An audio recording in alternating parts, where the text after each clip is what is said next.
In the name of the Father, Son, and the Holy Spirit, I baptize you, that you become a witness and glorious till He comes to this earth to lift you. In the name of Jesus, Father, Son, and Holy Ghost, I baptize you.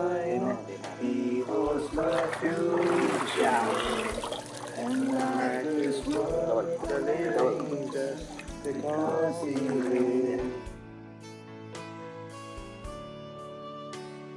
ಅಪ್ಪ ನಿನ್ನ ಮಗಳಿಗಾಗಿ ತೋರಿಸಲಿಸ್ತೇವಪ್ಪ ಇವರ ಜೀವಿತಕ್ಕಾಗಿ ಸ್ತೋತ್ರ. ಈ ಮಗಳನ್ನು ತಂದೆ ನೀನು ಆಯ್ದು ತೆಗೆದುಕೊಂಡಿದ್ಯಪ್ಪ, ನಿನ್ನ ಒಂದು ರಕ್ಷಣೆ ಮಾರ್ಗದಲ್ಲಿ ತಂದೆ ನಡೆಸುತ್ತಿದ್ದೆ, ಅದಕ್ಕಾಗಿ ಸ್ತೋತ್ರ. ಈ ಮಗಳು ತನ್ನ ಜೀವಿತವನ್ನು ನಿನಗಾಗಿ ಕೊಟ್ಟಿದ್ದಾಳಪ್ಪ ತಂದೆ, ಅದಕ್ಕಾಗಿ ನಾವು ಸ್ತೋತ್ರ ಸಲ್ಲಿಸ್ತೇವಪ್ಪ. ಈ ಮಗಳ ತಂದೆಯು ನೀನಾಗಿದ್ಯಪ್ಪ, ಇನ್ನು ಮುಂದೆ ಇವಳ ಜವಾಬ್ದಾರಿ ನೀನು ವಹಿಸಿಕೊಂಡು ನಡೆಸುವ ದೇವರಾಗಿದೆಯಪ್ಪ.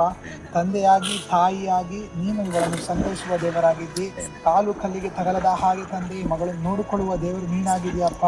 ತಂದೆ ವಾಕ್ಯದಲ್ಲಿ ಈ ಮಗಳು ಆಸಕ್ತಿಯಿಂದ ಬೇರೂರಿ ನಿಲ್ಲುವ ಹಾಗೆ ಮಗಳನ್ನು ಮಾರ್ಪಡಿಸು ತಂದೆ. ವಾಕ್ಯದ ಅನುಸಾರ ನೆರೆದು ನಿನಗೆ ಫಲ ಕೊಡುವ ಮಗಳಾಗಿ, ನಿನಗೆ ಸಾಕ್ಷಿಯಾಗಿ ಜೀವಿಸುವ ಮಗಳಾಗಿ ಇವಳನ್ನು ಮಾರ್ಪಡಿಸು ತಂದೆ. ನಿನ್ನ ಒಂದು ಪವಿತ್ರಾತ್ಮ ಅಭಿಷೇಕ ಇವತ್ತಿಂದ ಈ ಮಗಳು ನೋಡಿದ್ದಾಳೆ, ಹೊಂದಿಕೊಂಡಿದ್ದಾಳೆ ಅಪ್ಪ. ಇವಳ ಕಣ್ಣುಗಳು ತೆರೆಯಬೇಕ ಕೇಳ್ಕೊಳ್ತೇನೆ, ಇವಳ ಮನಸ್ಸನ್ನು ತೆರೆಯಪ್ಪ.